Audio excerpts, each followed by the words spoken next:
आइए बच्चों, आज हम बात करते हैं ऑर्गेनिक केमिस्ट्री की। ऑर्गेनिक केमिस्ट्री में जब हम रिएक्शन करते हैं तो रिएक्शन के दौरान में सबसे पहले हमारे समस्या आती है कि अभिक्रियाओं में कहाँ पर क्या जुड़ेगा, कहाँ पर क्या नहीं जुड़ेगा। अक्सर ये देखने के लिए मिलता है हमें एरोमेटिक यौगिकों में।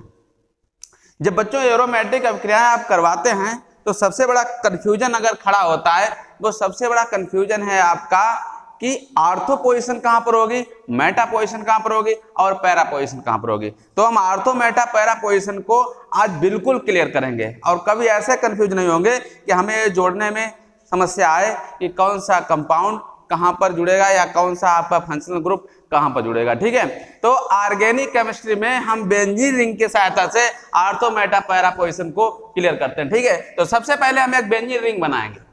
बेंजीन रिंग जैसे कि आपने हमेशा बनाते चले आ रहे हैं, ये बेंजीन रिंग है आपकी। ठीक है बच्चों, ये बेंजीन रिंग आपको दिख रही है। बेंजीन रिंग का फार्मूला होता है C6H6। This is formula of the benzene ring. जो बेंजीन आपने बनाई है इसमें 6 कॉर्नर है और इन 6 कॉर्नर पर सभी पर कार्बन लगा हुआ है, सभी पर कार्बन लगा हुआ है और सभी कार्बन, तो बच्चों ये कार्बन लगे हुए हैं 1 2 3 4 5 6 कार्बन है। ठीक है, हर एक कार्बन sp2 संकरित है। कौन सा है? sp2 संक्रमित।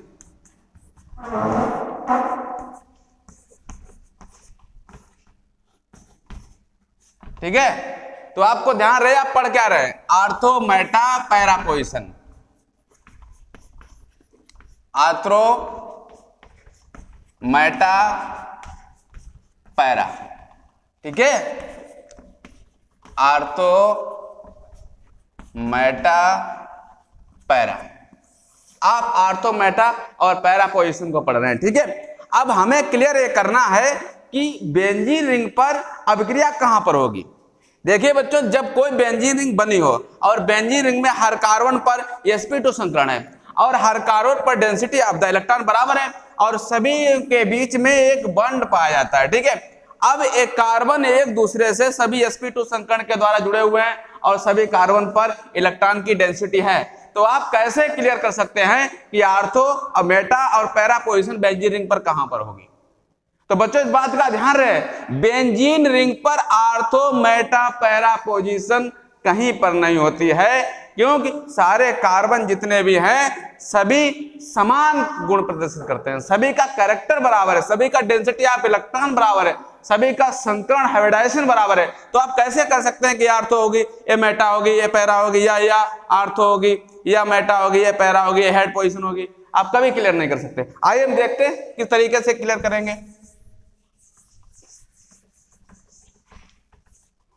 मान लीजिए कि इस बेंजीन रिंग में ये आपकी हेड पोजीशन है, हेड पोजीशन है। मान लीजिए इस पर मैंने एक क्रियात्मक समूह जोड़ दिया, इसका नाम OH है। अब इस OH की सहायता से हम देखते हैं कि आर्थो पोजीशन ए हो गई, मेटा पोजीशन ए हो गई, पैरा पोजीशन हो गई। इसे हम आर्थो मान लेंगे, इसे हम आर्थो मान लेंगे, इसे मेटा मान लेंगे और इसे मेटा और इसे पैरा पोजीशन मान लेंगे। हमने क्लियर कर लिया, हेड यहां पर जोड़ दिया। ठीक है, कुछ समय के पश्चात हमें ऐसा लगता है कि OH समूह अगर यहां पर जुड़ जाए, मान लीजिए कि OH समूह हमने यहां पर जोड़ दिया, OH समूह यहां पर जोड़ दिया। अब जब OH समूह यहां पर जोड़ दिया तो आर्थो पोजीशन कहां चली गई? आइए देखते हैं। अब थोड़ा सा हम बेंजीन रिंग को प्रेस कर देते हैं, ऐसे दाब देते हैं, बेंजीन दब गई इस तरीके से और ऐसा स्ट्रक्चर बन गया। अब इसकी आर्थो पोजीशन ये हो गई।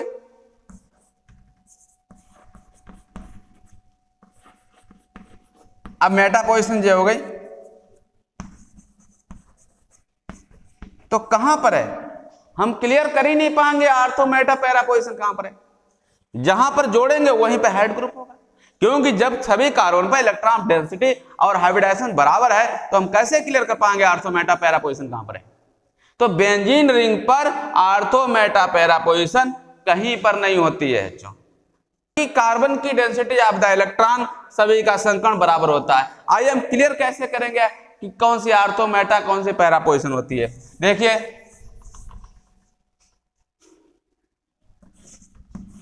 ए बेंजीन रिंग है।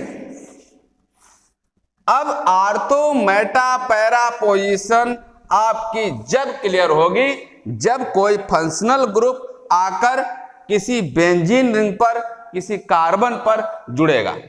जैसे मान लीजिए कोई भी अगर क्रियात्मक समूह आकर बेंजीन रिंग में जुड़ गया, यहां पर मान लीजिए कि OH जुड़ गया। अब ए OH जो क्रियात्मक समूह है ए निर्धारित करेगा कि आर्थो मेटा पैरा पोजीशन कहां पर है। हमेशा जो क्रियात्मक समूह जुड़ा है, जिस पोजीशन पर जुड़ा है, वो पोजीशन हेड पोजीशन कहलाती है। क्या कहलाती है? हेड। और बच्चों आपको ध्यान होना चाहिए कि हेड के बिल्कुल नीचे, हम अपने शरीर का एक उदाहरण लेते हैं, हेड के बिल्कुल नीचे क्या होता है? पैर होते हैं। अब हेड तो ये हो गया, तो पैर कौन से होंगे बच्चों? ये होगा, ये आपका क्या होगा? पैरा। ठीक है। ये कंधे होते हैं, इसे हम शोल्डर कहते हैं। शोल्डर क्या हो गया? आर्थो। शोल्डर क्या हो गया बच्चों? आर्थो। और बेस्ट कमर मिडिल, एम का मतलब क्या होता है? मिडिल। मेटा, ए मेटा पोजीशन हो गई। ठीक है।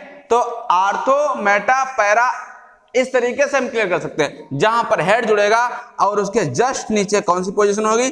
Para position. और जो शोल्डर होंगे वो आर्थो पोजीशन होगी, और जो बेस्ट कमर मिडिल मेटा पोजीशन होगी। तो आर्थो मेटा और पैरा। अगर हेड यहां पर जुड़ा है, सपोज दैट हेड कहीं दूसरी जगह हो, देखिए हम देखते हैं। अब हेड पोजीशन मान लीजिए कि OH समूह यहां पर जुड़ गया। ऐसा नहीं है कि यहीं पर जुड़ेगा, कहीं पर जुड़ सकता। हम आपको इससे पहले बता चुके हैं कि बेंजीन रिंग में ortho Meta para position clear नहीं होती है। आर्थो मेटा पैरा पोजीशन जब क्लियर होगी जब कोई फंक्शनल ग्रुप कहीं पर जुड़ जाएगा।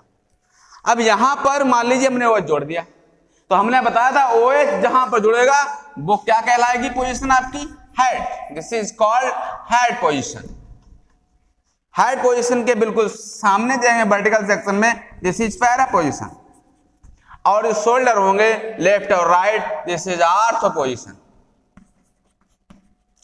और waist, this is meta position. तो हम क्लियरफाई कर लेंगे आर्थो कहां होगा, मेटा कहां होगा और पैरा कहां होगा। ठीक है। आर्थो ये होगा, मेटा।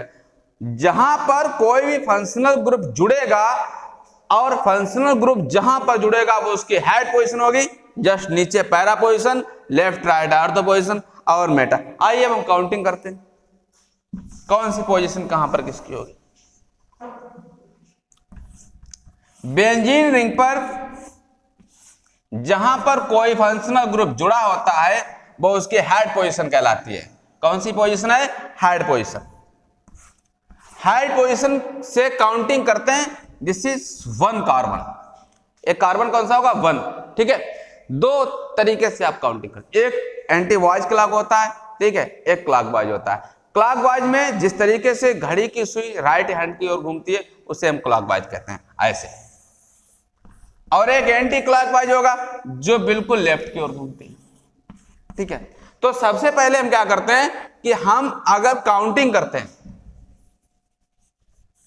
करते हैं तो 1 पोजीशन हो गई, 2 पोजीशन हो गई, 3 पोजीशन हो गई, 4 पोजीशन हो गई, 5 पोजीशन हो गई, 6 पोजीशन है। कार्बन कितने? 6 हैं। तो 1 पर तो हेड पोजीशन हो गई, क्लियर है। 2 पर कौन सी पोजीशन है? आर्थो। 3 पर कौन सी पोजीशन है? मेटा। 4 पर कौन सी पोजीशन है? पैरा। 6 पर 5 पर कौन सी है? मेटा। और 6 पे क्या है? आर्थो। तो बच्चों आइए हम यहां पर क्लियर करते हैं थोड़ा सा। देखिए 2 और 6, 2, 6 कौन सी पोजीशन होगी? आर्थो पोजीशन होगी। 3, 5 कौन सी पोजीशन होगी? Meta position. और 4 पोजीशन कौन सी होगी?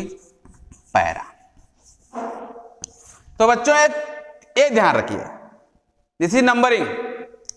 हमेशा हेड पोजीशन से दूसरी और 6 पोजीशन आर्थो होगी, तीसरी और 5 मेटा होगी, और जस्ट सामने 4 जो होगी वो पैरा पोजीशन होगी। तो बेंजीन रिंग में कभी भी आप क्लियरफाई नहीं कर सकते हैं कि आर्थो मेटा पैरा पोजीशन कहां पर होगी। इस बात से अभी कभी कंफ्यूज मत होइएगा। जब आप आर्थो मेटा पैरा कभी भी क्लियर करना चाहें तो सबसे पहले कोई भी आप एक फंक्शनल ग्रुप जोड़ें बेंजीन रिंग से और उसे हेड पोजीशन माने, उसके बाद में आप क्लियर करें कि किस तरीके से आर्थो मेटा और पैरा होगा। ठीक है, इसके बाद में हम आगे अब क्रियाओं की क्रियाविधि की बात अगले वीडियो में करेंगे। ठीक है।